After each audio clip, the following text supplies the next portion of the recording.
Good day. Today, quickly, we are going to be looking at common mistakes to avoid when conducting a research or what we call empirical research.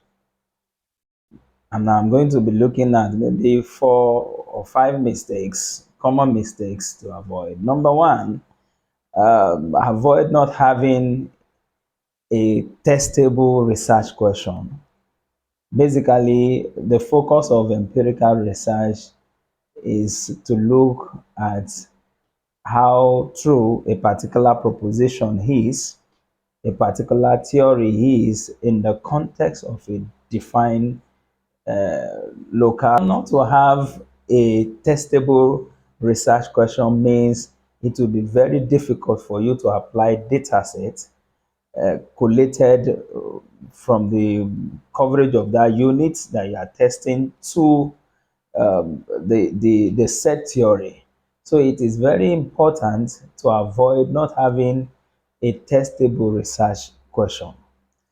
Suppose you are conducting research to look at the impact of environmental pollution on, say, the earth status in a particular country. There is need for you to ensure that you set testable research question that will incorporate measures of environmental pollution in relation to a particular proxy that captures the level of the health status of people in that particular region. Otherwise, it will be very difficult for you to test or to validate the interaction between environmental pollution and the health status of people in the context of the country that you are researching on. So it's very important to avoid not having a testable research question. Now, the idea is before you set your research question, it is important that you ask yourself, how do I test or how do I measure or how do I get representative variable from which upon which data set can be applied. You don't just set a random research question because it sounds good in itself.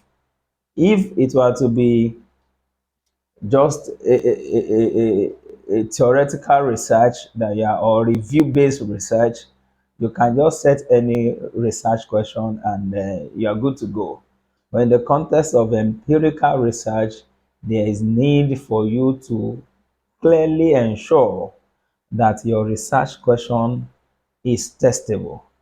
Now, the second error to avoid is sometimes people use inaccurate data.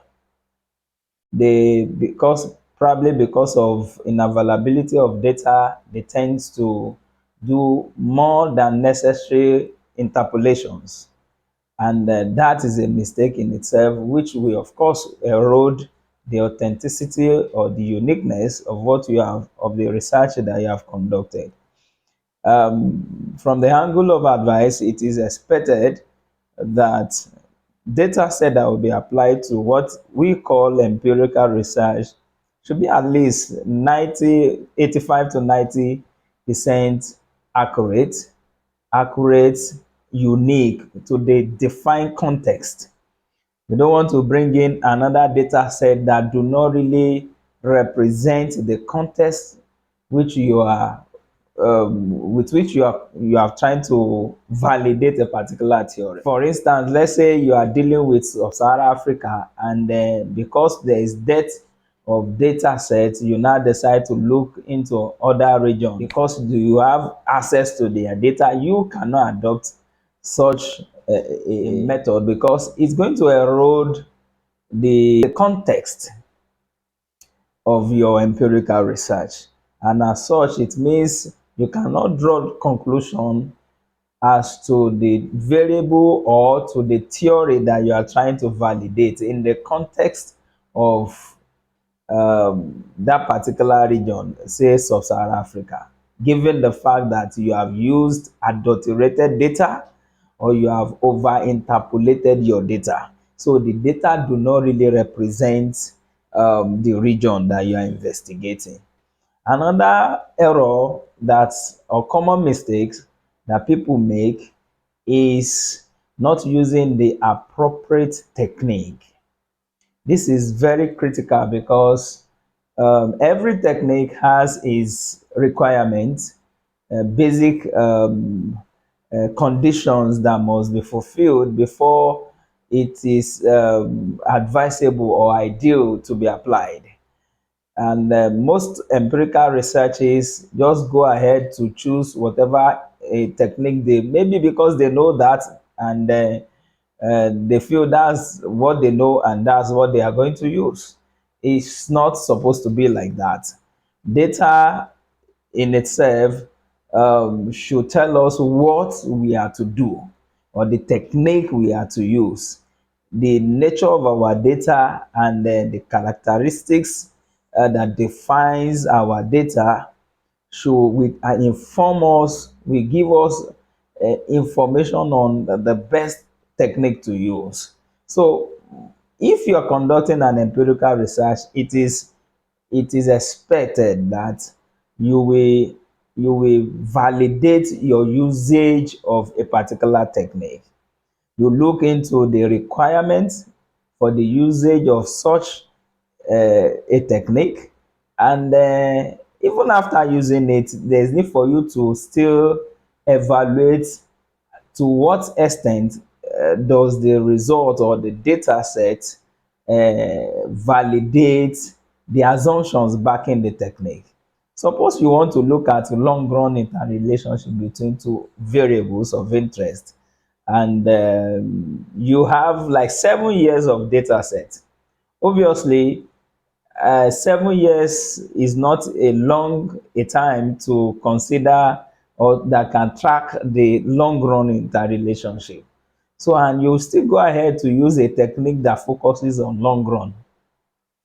At that level, whatever result you will get, if at all you will be able to come up with something reasonable, is not going to be reliable because you have used the wrong estimation technique.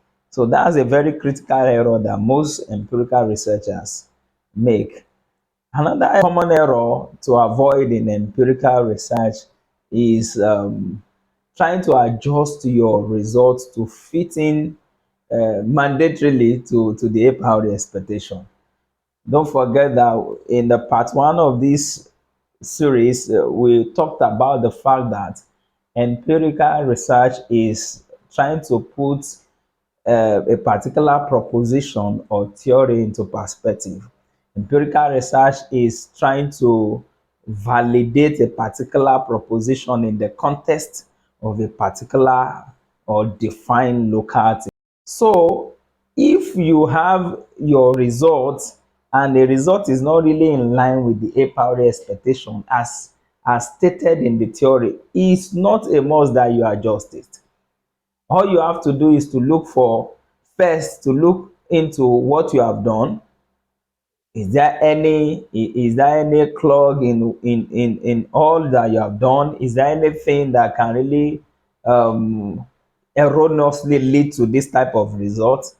If after evaluating or checking your data set and your modeling and your specification and the technique used, you realize that you have done all that should be done, then the results, it means that that result might be the reality of the context you are trying to investigate. So it's not a must that the findings of an empirical research we align with the a priori expectation, most especially because we live in a changing world.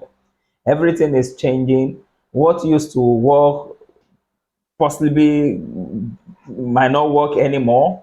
Even globally, we have experienced changes that we have not seen in a long time in history.